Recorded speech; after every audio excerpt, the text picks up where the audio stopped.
بسم اللہ الرحمن الرحیم۔ ناظرین السلام علیکم ورحمۃ اللہ۔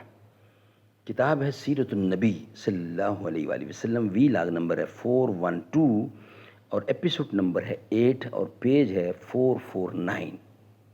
ناظرین ہیڈنگ ہے غزوہ بنو المستلق میں منافقین کا کردار۔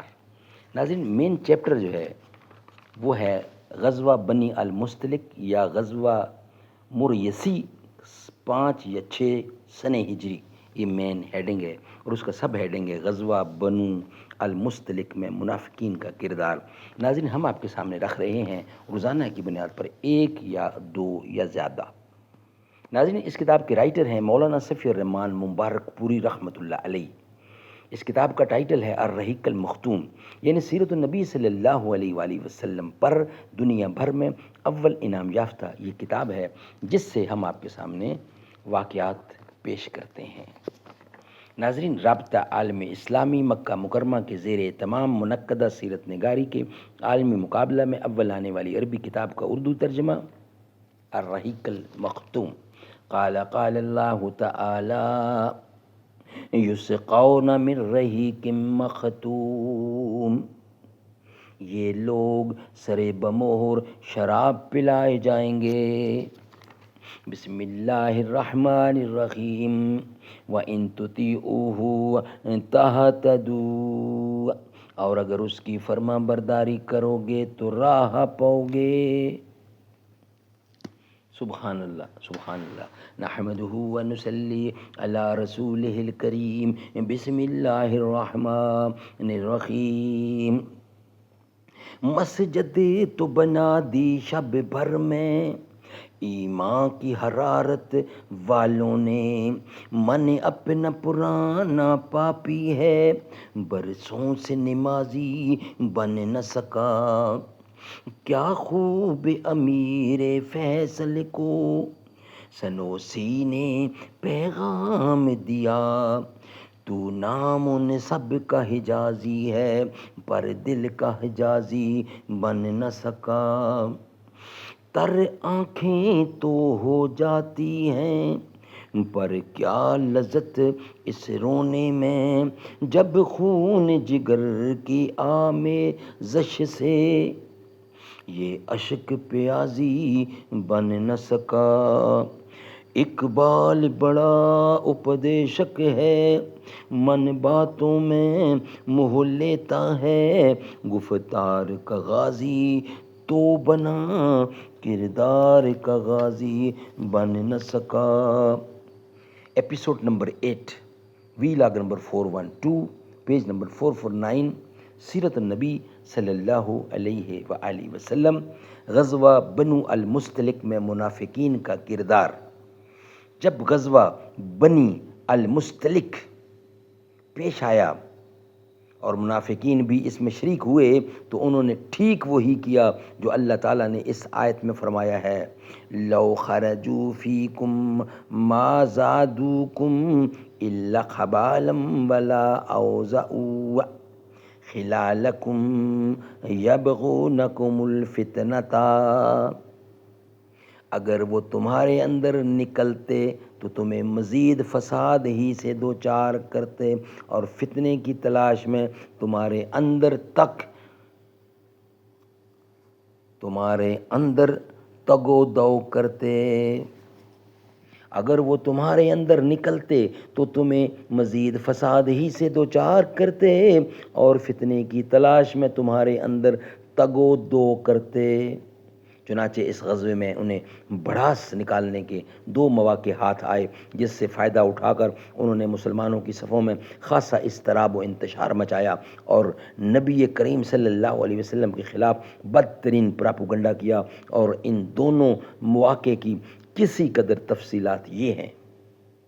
ناظرین ہیڈنگ ہے مدینے سے ذلیل ترین آدمی کو نکالنے کی بات۔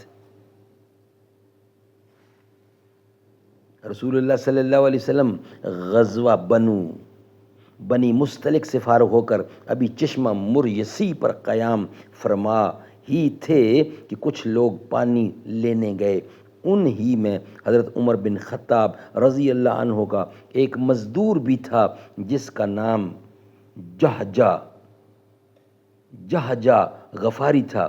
پانی پر ایک اور شخص سنان بن برجوہی سے اس کی دھکا ہو گئی اور دونوں لڑ پڑے۔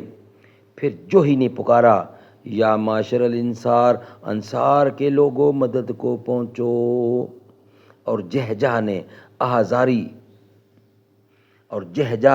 نے آواز دی، یا معاشر المجاہرین، مہاجرین مدد کو آؤ۔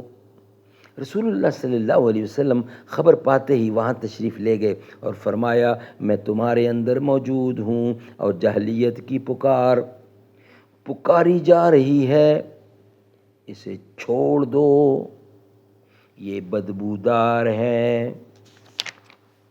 اس واقعے کی خبر عبداللہ بن ابی ابن سلول کو ہوئی تو غصے سے بھڑک اٹھا اور بولا، کیا ان لوگوں نے ایسی حرکت کی ہے؟ یہ ہمارے علاقے میں آ کر اب ہمارے ہی حریف اور مد مقابل ہو گئے ہیں۔ خدا کی قسم، ہماری اور ان کی حالت پر تو وہی مثل ثابت آتی ہے، وہی ایگزامپل صادق بیٹھتی ہے جو پہلوں نے کہی ہے کہ اپنے کتے کو پال پوس کر موٹا تازہ کرو تاکہ وہ تمہیں کو پھاڑ کھائے۔ اپنے کتے کو پال پوس کر موٹا تازہ کرو تاکہ وہ تمہیں کو پھاڑ کھا لے۔ سنو، خدا کی قسم، اگر ہم مدینہ واپس ہوئے تو ہم میں کا معزز ترین آدمی ذلیل ترین آدمی کو نکال باہر کرے گا۔ پھر حاضرین کی طرف متوجہ ہو کر بولا، یہ مصیبت تم نے خود مول لی ہے، تم نے انہیں اپنے شہر میں اتارا اور اپنے اموال بانٹ کر دیے۔ دیکھو تمہارے ہاتھوں میں جو کچھ ہے، اگر اسے دینا بند کر دو تو یہ تمہارا شہر چھوڑ کر کہیں اور چلتے بنیں گے۔ اس وقت مجلس میں ایک نوجوان صحابی حضرت زید بن ارقم بھی موجود تھے۔ انہوں نے آ کر اپنے چچا کو پوری بات کہہ سنائی، پوری بات بتا دی۔ ان کے چچا نے رسول اللہ صلی اللہ علیہ وسلم کو اطلاع دی۔ اس وقت حضرت عمر بھی موجود تھے۔ بولے، حضور، عباد بن بشری سے کہیے کہ اسے قتل کر دیں۔ بولے، حضور، عباد بن بشری سے کہیے کہ اسے قتل کر دیں۔ آپ نے فرمایا، عمر، یہ کیسے مناسب رہے گا؟ لوگ کہیں گے کہ محمد اپنے ساتھیوں کو قتل کر رہا ہے۔ نہیں، بلکہ تم کوچ کا اعلان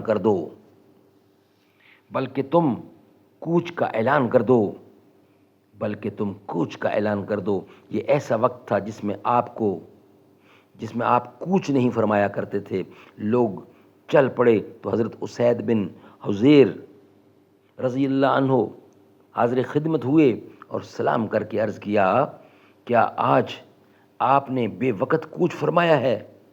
آپ نے فرمایا، کیا تمہارے صاحب یعنی ابن ابی نے جو کچھ کہا ہے تمہیں اس کی خبر نہیں ہوئی؟ انہوں نے دریافت کیا کہ اس نے کیا کہا ہے؟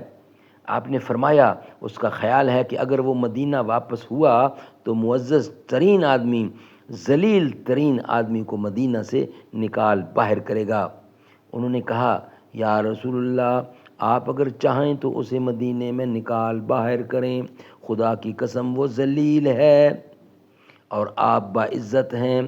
اس کے بعد انہوں نے کہا، اے اللہ کے رسول، اس کے ساتھ نرمی برتیے، کیونکہ بخدا اللہ تعالیٰ آپ کو ہمارے پاس اس وقت لے آیا جب اس کی قوم اس کی تاج پوشی کے لیے مونگوں کا تاج تیار کر رہی تھی، اس لیے اب وہ سمجھتا ہے کہ آپ نے اس سے اس کی بادشاہت چھین لی ہے۔ ناظرین، یہ ویلاگ یہاں ہی کمپلیٹ ہوتا ہے۔ انشاءاللہ نیکسٹ ویلاگ کے ساتھ حاضر ہوں گے۔ ابھی اس کا بقیہ حصہ ہے جو انشاءاللہ ہم آپ کے سامنے رکھیں گے۔ نیکسٹ ولاگ کی صورت میں. تیرا رتبہ ہے سب میں جدا فاطمہ، تو ہے شہزادی مصطفیٰ فاطمہ.